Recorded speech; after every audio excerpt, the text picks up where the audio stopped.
all experience stress, depression, and even anxiety. For this video, I'm gonna show you my self-care plan to manage and to cope up with stress. So my self-care plan activities is divided in their dimensions. These are the physical, emotional, spiritual, social, moral, and cognitive. So what are you waiting for? Let's go!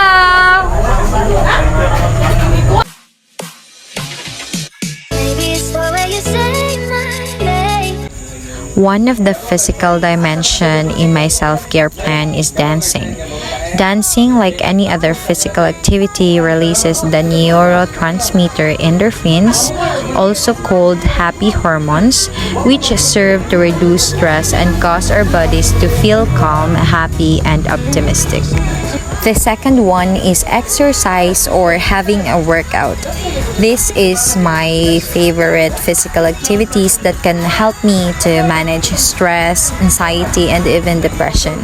Exercise for me is a stress reliever that can make my body feel good and distract my problems and worries.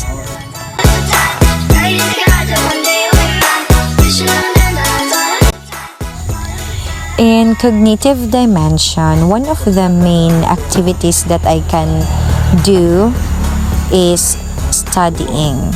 For me, studying can make me busy, being hard work, pushes myself to do my best, pushes myself to learn something, and it's very helpful for me to manage stress. It's because when studying, I can't remember my problems or worries because I'm too busy to study.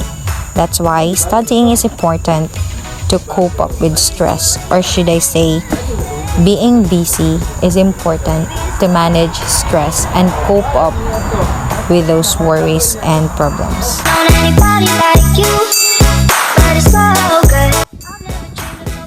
In emotional dimension, reading is one of the techniques to cope up with stress.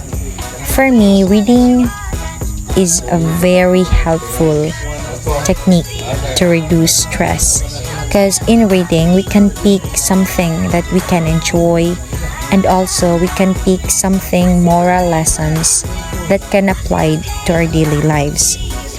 Reading fiction can help me more connected, can help me more feel like how can I deal with depression. It allows my imagination to become more engaged and connect emotionally to characters and reflect my own feelings. Another one in this dimension is talking to my friends and share what I feel. Talking about my problems can release pent-up feelings.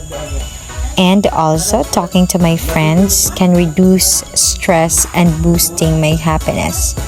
Talking to someone is a very helpful way to cope up with stress.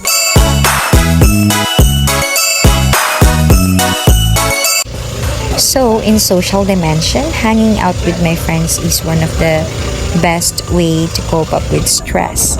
Having them is a strong social support, and they always remind me how to be confident in my own self, how to fight with my problems, how to cope up with stress, and they are always at my side, even my good times and bad times.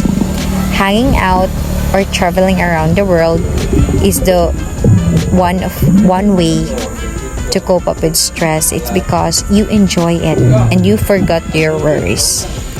Another one in this dimension is joining some community service or youth activities. So for me, volunteering helps counteract the effects of stress, anger, and anxiety.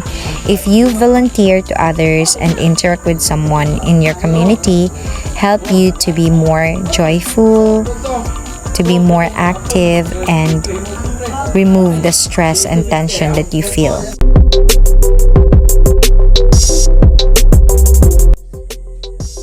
Praying is an easy way to reduce stress. It is simply addressing our thoughts and concerns to a higher power.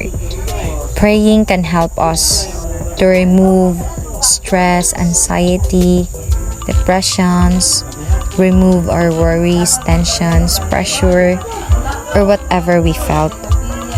Because for me, praying is the most powerful thing that can help us to cope up with stress. Another one is try to express your feelings through writing.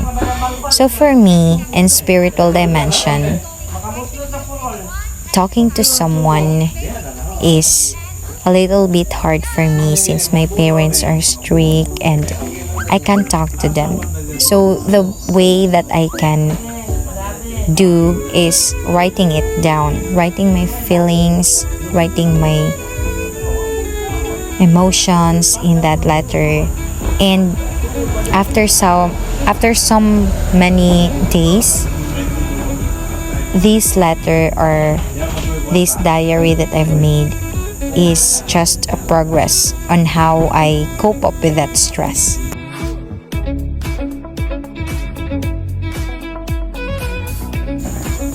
Practicing relaxation while keeping calm and listening to music is paramount to managing stress.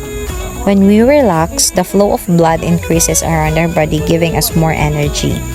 It helps us to have a calmer and clearer mind, which aids positive thinking, concentration, memory, and decision making.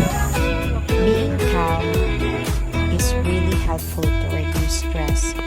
When we can control our emotions and stay calm in stressful situations, we are doing our heart a favor. Staying calm reduces the risk of blood pressure, heart attack, and other heart risk factors. And for me, keeping calm every time, even though we have bad times or good times, it is necessary to have